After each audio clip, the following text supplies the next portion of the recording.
नमस्कार, हमारा उत्तर प्रदेश देख रहे हैं आप और मैं हूं आपके साथ ज्योति। चलिए शुरुआत करते हैं खबरों की।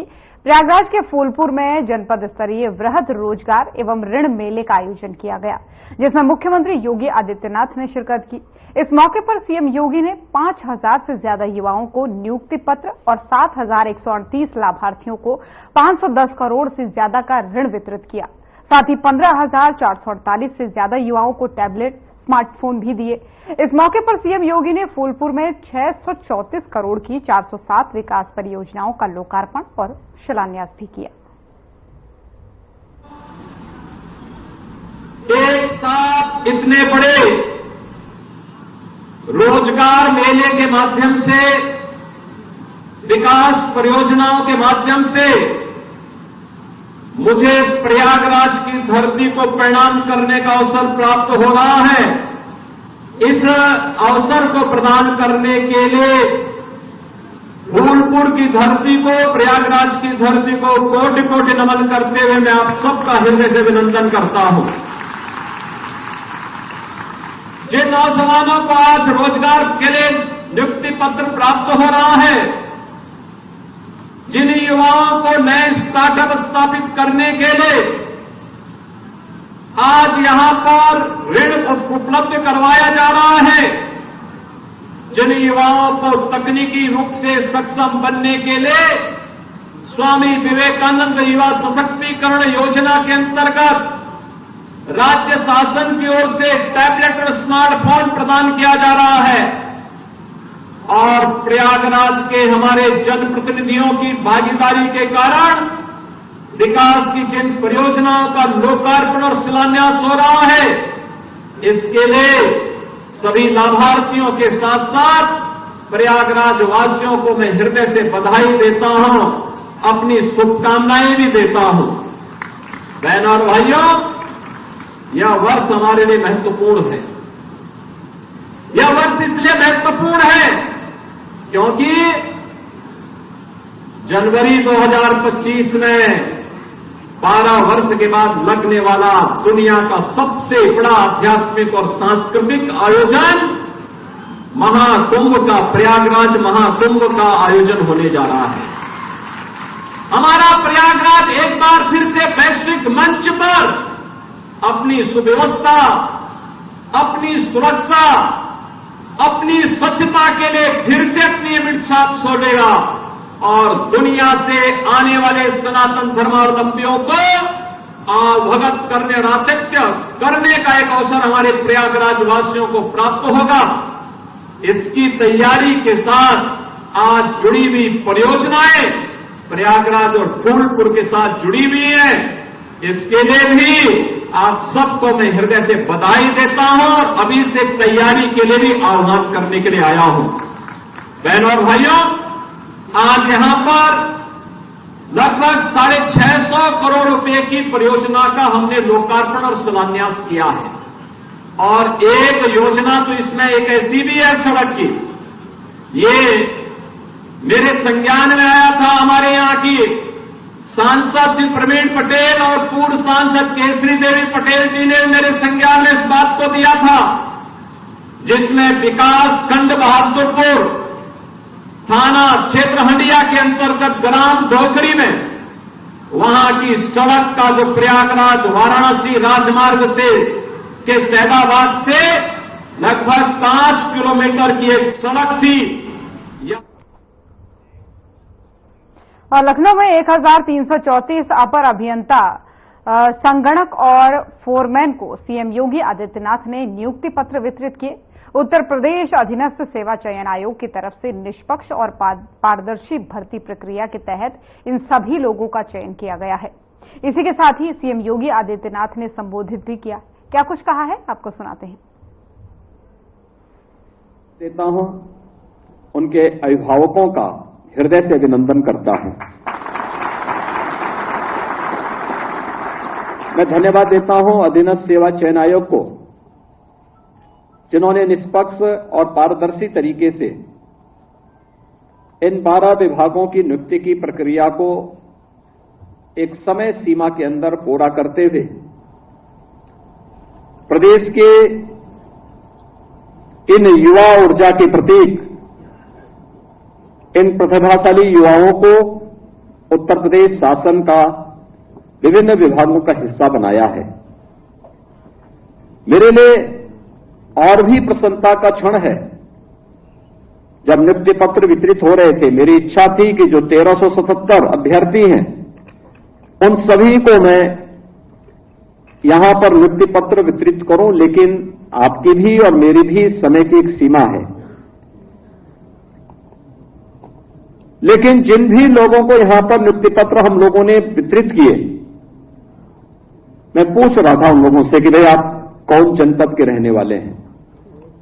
मैं देख रहा था उसमें बिजनौर का भी था तो गाजीपुर का भी था, चंदौली का भी था, ललितपुर का है तो सिद्धार्थनगर का भी है। यानी हर जनपद का प्रतिनिधित्व इन नियुक्तियों में आपको दिखता होगा। न जाति का भेद, न क्षेत्र का, न किसी प्रकार का न भेद, केवल प्रतिभा और आरक्षण के नियमों का पालन करते हुए प्रतिभाशाली युवाओं को नियुक्ति की प्रक्रिया के साथ जोड़ करके प्रदेश की इस नियुक्ति की प्रक्रिया के माध्यम से आदरणीय प्रधानमंत्री जी के मिशन रोजगार के अभियान को आगे बढ़ाते हुए इन प्रतिभाशाली युवाओं की ऊर्जा और प्रतिभा का लाभ लेते हुए उत्तर प्रदेश को $1 ट्रिलियन की इकोनॉमी के लक्ष्य को प्राप्त करने की ओर तेजी के साथ आगे बढ़ाना, और आज वह लक्ष्य हमारे लिए अब बहुत नजदीक दिखता है। कनेक्टर जो है वो ठीक है, लेकिन हम लोगों ने उन लक्ष्य को प्राप्त किया है। आप देखते तो ध्यान नहीं देंगे तो छोड़ देंगे। बहनों और भाइयों, देखते हैं फिर हिला पिछले 7-7.5 वर्ष के अंदर नियुक्ति की जो प्रक्रिया में पारदर्शिता और सुचितापूर्ण तरीके से कार्रवाई आगे बढ़ी है। क्या आज से 7-7.5 वर्ष पहले क्या यह संभव था क्या? और उस समय जिस प्रकार की अराजकता थी, आप सोचो कि हम लोग 6.5 लाख से अधिक सरकारी नियुक्ति प्रदेश के युवाओं को देते हैं। इन युवाओं ने अपनी ऊर्जा और प्रतिभा का लाभ प्रदेश को दिया है। आज जब हमारे पास मैन पावर की कमी पूरी हुई, तो यही प्रदेश जो देश के विकास का बैरियर माना जाता था, आज सरपट तरीके से दौड़ता हुआ दिखाई दे रहा है। और यही प्रदेश जो बैरियर था, आज देश के विकास का ग्रोथ इंजन बना है। यही प्रदेश ग्रोथ इंजन बनकर के उभरा है। आज से 7.5 वर्ष पहले यह प्रदेश देश की 7वीं बड़ी अर्थव्यवस्था के रूप में जाना जाता था, कि अर्थव्यवस्था में 7वें नंबर पर थे। आज ये और उधर लखनऊ में मुख्यमंत्री योगी आदित्यनाथ ने राष्ट्रीय पोषण माह के अंतर्गत विभिन्न योजनाओं का लोकार्पण और शिलान्यास किया। इस दौरान सीएम ने 66 करोड़ की लागत से 45 जनपदों के 555 आंगनबाड़ी भवनों का लोकार्पण किया। और कार्यक्रम के दौरान सीएम योगी ने क्या कुछ कहा है, आइए आपको सुनवाते हैं। ये प्रसन्नता का विषय है कि इस अवसर पर आज अनेक कार्यक्रम अपने देश के भविष्य को उज्ज्वल करने और प्रधानमंत्री मोदी जी के विकसित भारत के सपने को साकार करने की आधारशिला को सुदृढ़ करने के इस मुहिम में आज अनेक कार्यक्रमों का शुभारंभ हो रहा है। इस क्रम में खासतौर पर आपने पोषण माह से संबंधित प्रदेश के उप मुख्यमंत्री और प्रदेश के महिला और बाल विकास विभाग की मंत्री, इन दोनों के वक्तव्यों के साथ साथ उस वीडियो फिल्म को भी देखा होगा जो इस पर अब तक की प्रगति और भविष्य की कार्य योजना को लेकर के आई है। इसके साथ ही संभव अभियान के तहत भी कुपोषित से सुपोषित हुए बच्चों की प्रगति और भविष्य की कार्य योजना की वीडियो फिल्म भी आपने यहां भी विस्तार से देखी है। साथ ही संभव अभियान के तहत उन आंगनबाड़ी बहनों और परिवार के सदस्यों का सम्मान भी इस मंच पर हुआ है, जिन्होंने एक समय सीमा के अंदर इस लक्ष्य को प्राप्त करने में अपनी भूमिका का निर्वहन किया है, उनका भी सम्मान यहां पर हुआ है। और साथ साथ हॉटपुट योजना के अंतर्गत बाल भोग पोर्टल का शुभारंभ अभी यहां पर आपके सामने किया गया है। हमारे जितने भी आंगनबाड़ी केंद्र हैं, गरम भोजन मिड डे मील की तर्ज पर आंगनबाड़ी केंद्र में आने वाले बच्चों को प्राप्त हो सके, गत वर्ष ही हमने इस योजना का शुभारंभ किया था। जहां एक और ये कार्यक्रम चल रहा है, वहीं हमें राष्ट्रीय शिक्षा नीति के अंतर्गत इन सभी केंद्रों को बाल वाटिका के रूप में भी प्रस्तुत करते हुए वहां पर भी हमें उन बच्चों को प्री प्राइमरी के रूप में अगर आगे बढ़ाने में हम योगदान दे देंगे, तो आपकी भूमिका के बारे में जो प्रधानमंत्री जी ने कहा है कि आंगनवाड़ी कार्यकर्त्री और सहायिकाओं का जो कार्यक्रम है, जो उनका अभियान है, इसकी तुलना त्रेता युग के उस समय से की जा सकती है जब उस समय माता देवकी के 8वें पुत्र के रूप में जन्मे कृष्ण कन्हैया की रक्षा के लिए वासुदेव जी ने उन्हें माता यशोदा की गोद में रात्रि के अंधेरे में चुपचाप रख करके और वहां से प्रस्थान कर गए थे। याद करिए, माता यशोदा ने कृष्ण कन्हैया का लालन पालन किस तन्मयता के साथ किया, कभी ये नहीं लगने दिया कि मेरा पुत्र नहीं। और मुझे लगता है कि यही दायित्व आंगनबाड़ी केंद्र में, या फिर जब आप उन कुपोषित परिवारों के पास जाते हैं तो उस समय यही दायित्व आपके सामने भी होना चाहिए, लक्ष्य यही होना चाहिए। और अखिलेश यादव के गोरखपुर पर बुलडोजर चलाने वाले बयान पर बीजेपी प्रवक्ता राकेश त्रिपाठी ने पलटवार किया है। राकेश त्रिपाठी ने कहा है कि बुलडोजर अपराधियों पर चला है, लेकिन दर्द अखिलेश यादव को हो रहा है। राकेश त्रिपाठी ने और क्या कुछ कहा है, आपको सुनाते हैं। शेख चिल्ली और मुंगेरी लाल दोनों हसीन सपने देखा करते थे, लेकिन ये सपने साकार नहीं होते हैं। लेकिन अखिलेश यादव के सपने से ये पता चल गया है कि कितनी दुर्भावना है, कितनी बदले की राजनीति है और विकास के कितने विरोधी हैं कि वो गोरखपुर पर बुलडोजर चलाने की बात कर रहे हैं। लेकिन अखिलेश यादव जी, आपके सपनों पर बुलडोजर चलाने का काम तो उत्तर प्रदेश की जनता करेगी, क्योंकि उत्तर प्रदेश की जनता अराजकता को बर्दाश्त नहीं कर सकती।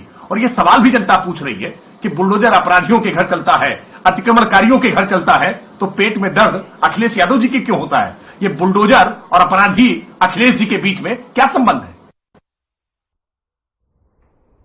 और उधर प्रधानमंत्री नरेंद्र मोदी ब्रुनेई के दौरे पर पहुंचे, जहां उन्होंने संबोधित करते हुए कहा कि भारत और ब्रुनेई के बीच गहरे ऐतिहासिक और सांस्कृतिक संबंध हैं। इस वर्ष हम अपने राजनीतिक संबंधों की 40वीं वर्षगांठ मना रहे हैं। पीएम मोदी ने और क्या कुछ कहा है, आपको सुनाते हैं। शाही परिवार के सम्मानित सदस्य, एक्सेलेंसीज, देवी और सज्जनों, गर्मजोशी भरे स्वागत और आतिथ्य सत्कार के लिए हिज मैजेस्टी और पूरे शाही परिवार का मैं हृदय से बहुत बहुत आभार व्यक्त करता हूं। भारतीय प्रधानमंत्री की ब्रुनेई की ये पहली द्विपक्षीय यात्रा है, लेकिन यहां मिले अपनेपन ने मुझे दोनों देशों के सदियों पुराने संबंधों का एहसास हर पल हम अनुभव कर रहे हैं। योर मैजेस्टी, इस साल ब्रुनेई की आजादी की 40वीं वर्षगांठ है। आपके नेतृत्व में ब्रुनेई ने परंपरा और निरंतरता के लिए एक महत्वपूर्ण संगम के साथ प्रगति की है। ब्रुनेई के लिए आपका वावासन 2035 विजन सराहनीय है। 140 करोड़ भारतीयों की ओर से मैं आपको और ब्रुनेई के लोगों को बहुत बहुत शुभकामनाएं देता हूं। साथियों, भारत और ब्रुनेई के बीच गहरे ऐतिहासिक और सांस्कृतिक संबंध है। इस साल हम अपने राजनीतिक संबंधों की 40वीं सालगिरह मना रहे हैं। इस अवसर पर हमने निर्णय लिया है कि अपने संबंधों को एनहांस पार्टनरशिप का दर्जा देंगे। हमारी साझेदारी को स्ट्रैटेजिक दिशा देने के लिए हमने सभी पहलुओं पर व्यापक चर्चा की।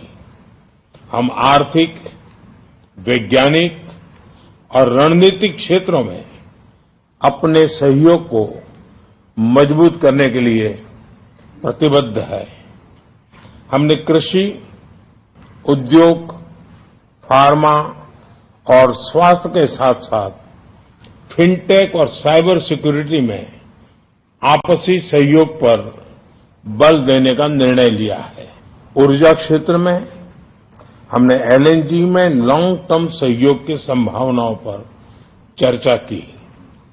रक्षा क्षेत्र में सहयोग को बढ़ाने के लिए हमने रक्षा उद्योग, प्रशिक्षण और क्षमता निर्माण की संभावनाओं पर सकारात्मक विचार किए। अंतरिक्ष के क्षेत्र में और ब्रुनेई एयरलाइंस अपने नेटवर्क विस्तार के हिस्से के रूप में 5 नवंबर को चेन्नई से सेवा शुरू करेगी। आपको बता दें कि 5 नवंबर से प्रत्येक मंगलवार, गुरुवार और शनिवार को ब्रुनेई से चेन्नई के लिए 3 बार साप्ताहिक ब्रुनेई एयरलाइंस विमान का संचालन करेगी। ये विमान सेवा ब्रुनेई अंतर्राष्ट्रीय हवाई अड्डे से चेन्नई अंतर्राष्ट्रीय हवाई अड्डे के बीच संचालित होगी।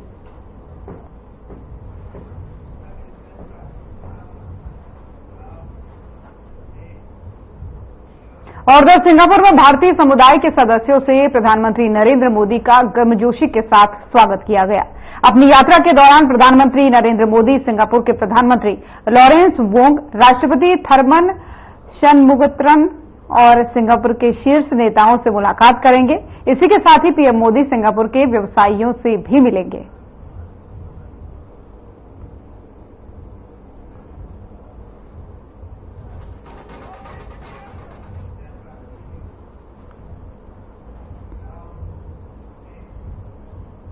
और दिल्ली स्थित संसद भवन में लोकसभा अध्यक्ष ओम बिरला और राज्य उपसभापति हरिवंश, संसद सदस्यों और अन्य गणमान्य लोगों ने 4 सितंबर को दादा भाई नौरोजी को उनकी जयंती पर पुष्पांजलि अर्पित की।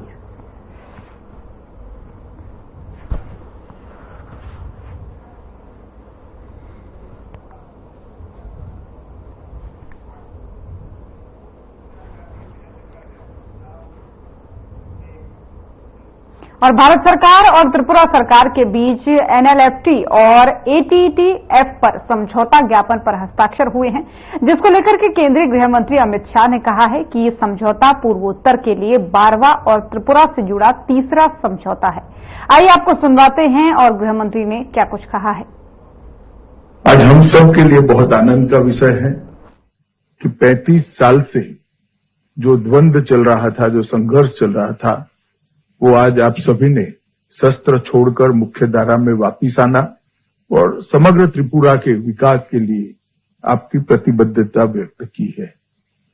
जब से मोदी जी देश के प्रधानमंत्री बने तब से शांति और संवाद के माध्यम से सक्षम और विकसित नॉर्थ ईस्ट की कल्पना उन्होंने देश के सामने रखी है।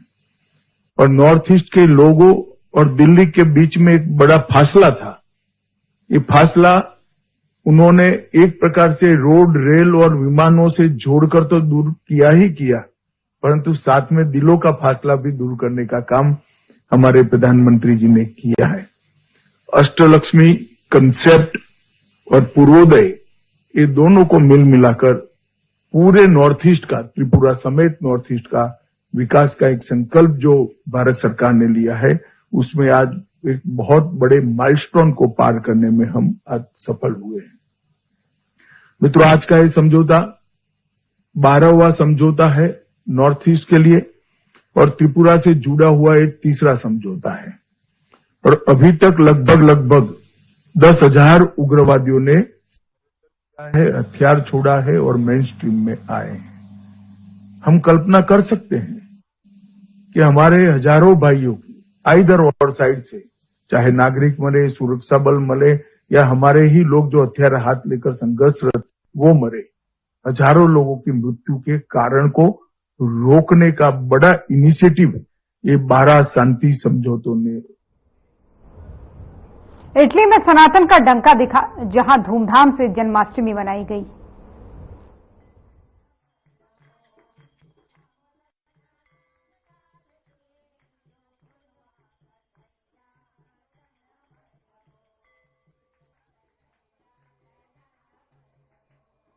तो इटली की ये तस्वीरें हैं, सनातन धर्म का डंका बजता हुआ दिखा है। धूमधाम से यहां पर जन्माष्टमी मनाई गई है। लोगों में काफी उत्साह भी देखा गया।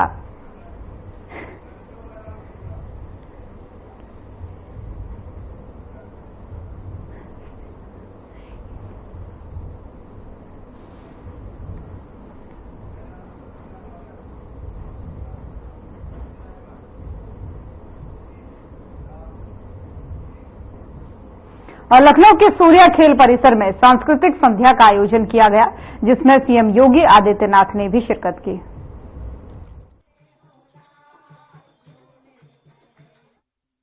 निर्देशन भी किया है, जिसमें एक फिल्म ऑस्कर के लिए भी नॉमिनेट हुई।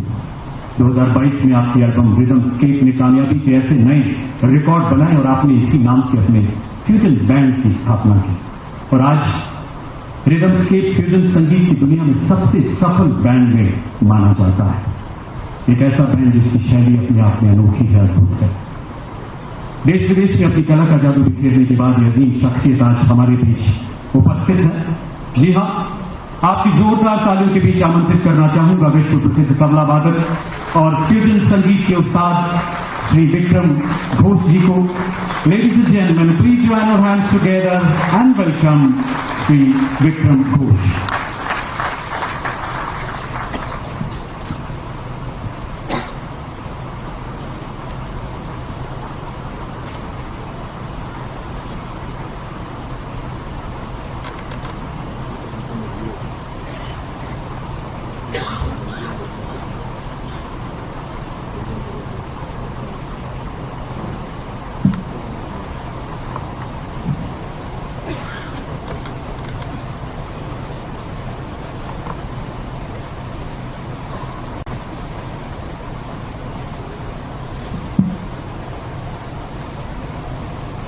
Namaskar. It is indeed a great honor to be here today. I would like to recognize the august presence of Raksha Mantri Rajnath Singh ji, Namaskar ji, Chief Minister Shri Yogi Adityanath ji, Namaskar, Deputy Chief Minister Rajesh Pathak ji, Namaskar, and Rajya Raksha Mantri Sanjay Seth ji, Namaskar ji, and of course the person who has invited us, CDS General Anil Chauhan ji. It is a great honor for us to be here. 3 service chiefs, all the senior hierarchy of the armed forces. We are beyond honored. But before I begin, I'd like to introduce you to some of the finest musicians of India. हमारे देश के कुछ ऐसे varied artist जो। और इस bulletin में मेरे साथ बस इतना ही। अब वक्त हो चला है डॉक्टर राकेश गुप्ता के साथ हमारे खास कार्यक्रम प्लस माइनस का।